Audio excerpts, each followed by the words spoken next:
Tracy, hi JJ, could you tell me why fat transfer to buttocks is dangerous and what causes it to be fatal? Thanks. Yes, I could, Tracy. I could do that. So fat transfer to the buttocks is dangerous because there are very big blood vessels in the buttock area. There are big veins in particular in the area, and what can happen if you inadvertently inject the fat into a blood vessel, the fat will then travel round the system as in what's called an embolus, and then it can lodge, and it lodges when the vessel gets small. So what will happen is it will travel around the system, it's usually in a vein, go into the heart, go through the heart, then go into the pulmonary artery and lodge in one of the little capillaries in the lungs and form a blockage in your lungs, and that's called a pulmonary embolus, a PE. And it's a fat embolus, that would be called. And that, if it's big, and if it's a big bit of fat, and it gets one of the sort of main branches of that artery, and then it blocks the blood supply to the lungs, you can die.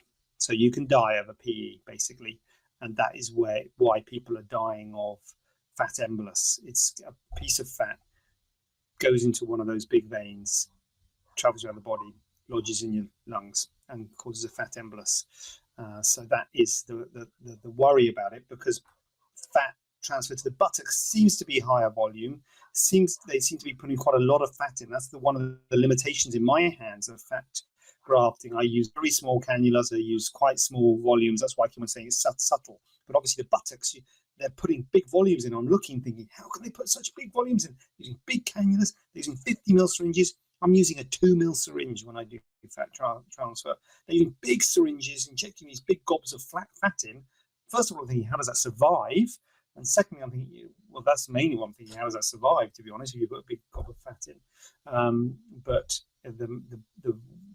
the reason it's fatal is that if you're putting big volumes in and it goes into a vessel, then it can kill you. Now, people who do it a lot say that there are ways you can do it safely, and you can.